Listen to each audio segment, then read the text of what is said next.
September 17 ఈ తేదీ మనందరికీ ఒక పండుగలాగానో లేకపోతే ఒక సాధారణ దినంలానో అనిపించదు. ప్రతి ఏటా ఈ ఒక్క రోజు తెలంగాణలో రాజకీయ దుమారాన్ని సృష్టిస్తుంది. ఇది కేవలం చరిత్ర కాదు, వర్తమాన రాజకీయ వ్యూహం. 2 శతాబ్దాల నిజాం పాలన ముగిసి ఏళ్లు గడుస్తున్న ఈరోజు ఎందుకు ఇంకా రాజకీయ పార్టీలకు ఒక పదునైన ఆయుధంలా మారింది? అసలు దీని వెనుక ఉన్న లాజిక్ ఏమిటి? దాని గురించి ఎవరూ మాట్లాడరు. భావోద్వేగాలను పక్కన పెట్టి ఈ రాజకీయ పార్టీలు వేస్తున్న ఎత్తుగడలను విశ్లేషిద్దాం. ఏ పార్టీ ఎందుకు ఇలా ప్రవర్తిస్తుంది? దీనివల్ల ఎవరికి ఏం లాభం? ఈ ఆటలో చివరికి విజయం ఎవరిది? సెప్టెంబర్ 17 ఒక పార్టీకి విమోచన దినం, ఇంకో పార్టీకి జాతీయ సమైక్యతా దినోత్సవం. ఈ 2 పదాల్లోనూ 2 విభిన్నమైన రాజకీయ సిద్ధాంతాలు దాగి ఉన్నాయి. విమోచన నినాదం ఒక ప్రధాన పార్టీ నిజాం పాలనను, అప్పటి రాజులను విలన్లుగా చూపిస్తుంది. ప్రజలను వారి బానిసత్వం నుంచి రక్షించిన రోజుగా ఈ తేదీని కీర్తిస్తోంది. ఇక్కడ వారి లాజిక్ ఏంటి?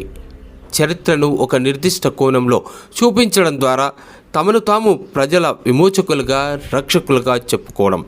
ఇది ఓటర్లలో ఒక రకమైన భావోద్వేగాన్ని, కృతజ్ఞతను ప్రేరేపిస్తుంది. మనం వారిని అణచివేత నుంచి కాపాడాం కాబట్టి వారే మనకు రక్షకులు అనే ఒక సరళమైన ఈక్వేషన్ని వాళ్ళు రూపొందించారు. ఇది పూర్తిగా రాజకీయ ప్రయోజనాల కోసం రూపొందించిన వ్యూహం. నెక్స్ట్, జాతీయ సమైక్యతా నినాదం.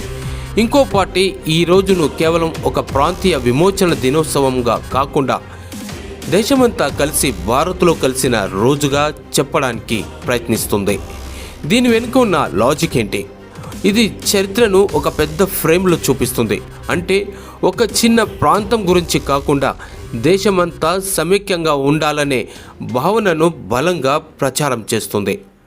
ఇది ప్రాంతీయ వాదాన్ని పక్కన పెట్టి జాతీయ భావనను ముందుకు తీసుకొస్తుంది. ఈ వ్యూహం ద్వారా ఆ పార్టీ తాము జాతీయవాదులమని, దేశం మొత్తాన్ని కలిపి ఉంచే శక్తి తమకే ఉందని చెప్పడానికి ప్రయత్నిస్తుంది. ఇక్కడ మనకు కనిపించే నిజం ఏంటంటే, చరిత్రలో ఒక రోజును ఇరుపక్షాలు వేర్వేరు నినాదాలతో తమ సొంత ప్రయోజనాల కోసం వాడుకుంటూనే ఉన్నాయి. నిజానికి సెప్టెంబర్ 17 అనేది ప్రజల విజయానికి ప్రతీక.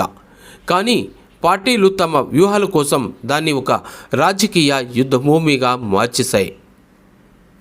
మనం నిజంగా అడగాల్సిన ప్రశ్న, ఈ రాజకీయ డ్రామాతో మనకేం లాభం? ఓటర్లుగా మనం ఆలోచించాల్సిన విషయం ఏమిటంటే, ఈ నినాదాలు, వేడుకలు కేవలం ఓట్ల కోసమేనా? నిజంగా ప్రజల సమస్యలను పరిష్కరించేందుకు ఈ పార్టీలు ఎలాంటి వ్యూహాలను వేస్తున్నాయి? చరిత్రను వాడుకోవడం కంటే వర్తమానాన్ని మెరుగుపరచడం ముఖ్యం కాదా? మనం గతాన్ని గౌరవించాలి, కానీ దానిని రాజకీయాలు శాసించనివ్వకూడదు. ఎందుకంటే చరిత్రను మనం అర్థం చేసుకోకపోతే రాజకీయాలు దానిని తమకు అనుకూలంగా వాడుకుంటాయి. ఒకరు విమోచన అంటారు, మరొకరు సమైక్యత అంటారు.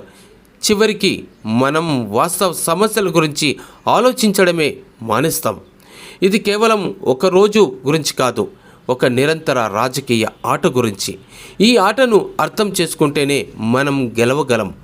ఈ వీడియో మీకు నచ్చితే ఈ రాజకీయ వ్యూహాల గురించి మీ స్నేహితులతో చర్చించండి. మీ అభిప్రాయాలను కామెంట్ రూపంలో మాకు తెలియచేయండి.